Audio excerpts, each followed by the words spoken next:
인생의 광야와 같은 이 어려운 코로나 시기에 책을 통해서 지혜를 얻자라는 마음으로 이진희 목사님의 광야를 읽다라고 하는 책을 짤막하게 리뷰하고 있는 중에 있습니다.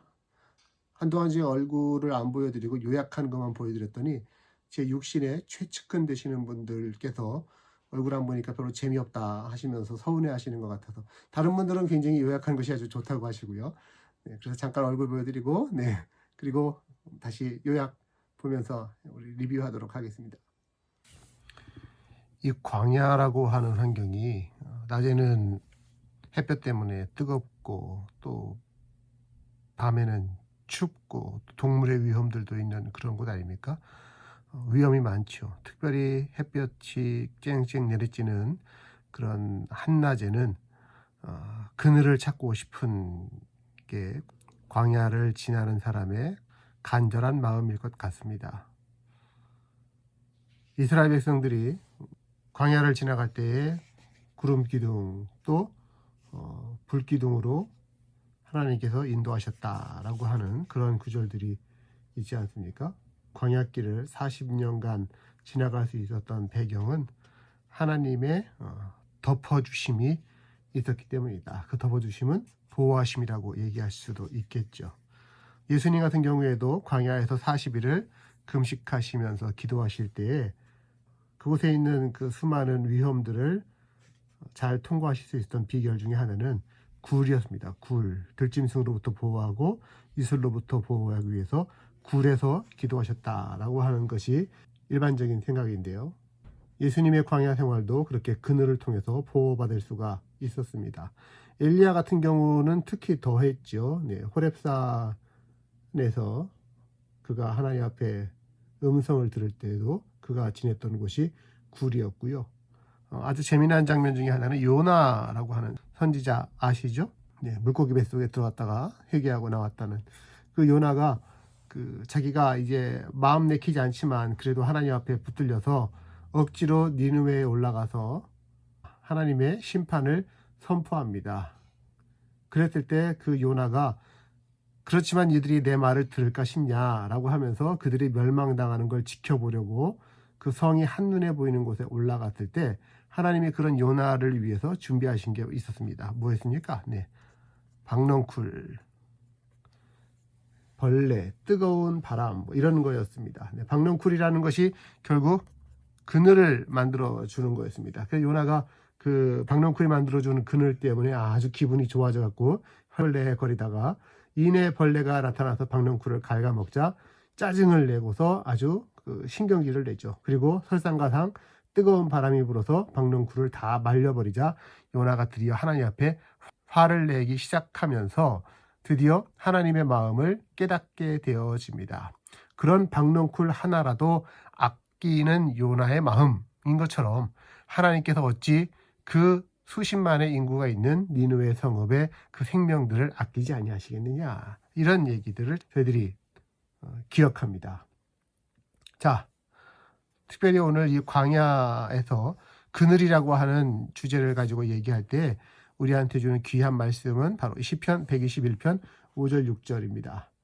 여호와는 너를 지키시는 이시라. 여호와께서 내 오른편에서 내 그늘이 되시나니 낮의 해가 너를 상하게 하지 아니하며 밤의 달도 너를 해치 아니하리로다. 여호와께서 내 그늘이 되어 주신다. 인생길 가운데 하나님께서 그늘 되어 주실 때 결국 그 인생길이 피할 곳이 있어지는 것입니다. 광야는 단순히 인생길에만 있는 것이 아니라 영적 생활에 더 실감나게 우리에게 찾아옵니다.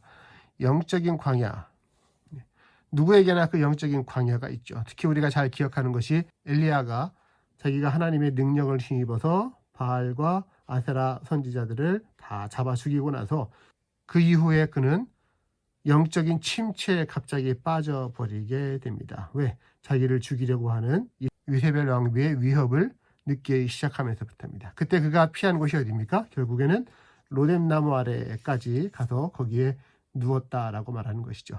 실제로 로뎀나무는 뭐 그렇게 큰 나무가 아니었대요. 우리는 그늘이라고 생각하면은 큰 나무를 생각하고 큰 나무의 그늘이 얼마나 효과적인가라고 하는 것을 상상하겠지만 로뎀나무 같은 경우에는 큰 나무가 아니라 일종의 관목 같은 것이었다고 합니다. 나무가 빗자루 같이 뻗어 있고 그리고 이 나뭇잎도 거의 없는, 그래서 별로 그늘이 만들어지지 않는, 그러나 그럼에도 불구하고 광야를 지날 때는 로뎀나무, 그런 로뎀나무 그늘이라도 찾아가서 피해야 한다라고 하는 겁니다. 모든 사람이 그렇습니다. 모든 사람이 일종의 그 사이클이 있습니다. 잘 나갈 때가 있고 한편으로는 어려울 때가 있습니다. 그래서 잘 나갈 때만이 아니라 어려울 때를 잘 지나가야 그게 슬기로운 사람이라고 할 수 있겠죠. 영적으로도 마찬가지입니다. 영적으로도 신앙생활 하다 보면 하나님이 가깝게 느껴지고 기도 응답도 잘 되어지고 또 은혜가 충만하다라고 여겨지는 그러한 때가 있습니다. 반면에 한편 어떤 때는 하나님이 멀리 계신 것처럼, 하나님이 멀리 계셔서 내 기도를 듣지도 않으시고 내 기도에 응답도 안 하시는 그런 하나님으로 느껴질 때도 있습니다. 그때는 참 답답하고 낙심이 될 수밖에 없겠죠. 그리스도인이라고 하면 누구나 다 이 신앙의 부침을 겪게 됩니다. 저는 이것이 일종의 리듬이라고 생각이 되어지고요. 그 리듬을 잘 타는 것이 신앙생활을 슬기롭게 지혜롭게 하는 방법이라고 생각합니다. 어느 성자라고 그래서 늘 은혜 충만한 그러한 상황 가운데서 계속 쭉 이어져 갈 수도 없고요. 모든 신앙인들은 오르락내리락하는 그 신앙의 리듬이 있고 그 리듬을 잘 타야 하는데 특별히 어려울 때를 잘 지나가야 합니다. 그 정오라고 하는 시간들과 같이 해가 자기 머리 꼭대기에 있어서 정말로 뜨겁고 열나고 어렵고 힘들고 하는 그런 순간들 어떻게 해야 되느냐? 피해야만 하는 것이죠. 어디로? 그늘로 피해야 한다고 하는 겁니다. 그늘로. 특별히 누구의 그늘? 전능자의 그늘로 피하는 것이, 그것이 신앙의 지혜입니다. 말씀처럼 여호와께서 내 그늘이 되신다라고 하는 그 말씀들을 기억하면서 전능자의 그늘로 피하고 그 품 안에 안겨서 살아가는 것. 우리 찬송 중에도 보면은 그런 찬송 있잖아요. 주 날개 및 내가 평안히 쉰다라고 하는 것. 주 품에 나를 안아달라라고 하는 그런 찬양도 있는데 어떤 방법으로든지 좋습니다. 우리가 주의 품 안에서 그 그늘에서 쉼을 얻고 또 힘을 회복하고 그러고 난 후에야 다시금 새롭게 짐을 지고서 우리의 인생길 또 신앙의 길을 걸어갈 수 있을 것이라고 생각합니다. 아무쪼록 인생의 광야를 오늘도 혹시 지나가고 계시다면 여러분 머리 위에 지금도 주께서 드리워 주신 전능자의 그늘을 알아차리고 그 하나님의 사랑과 은혜에 기대어서 살아가시기를 바랍니다.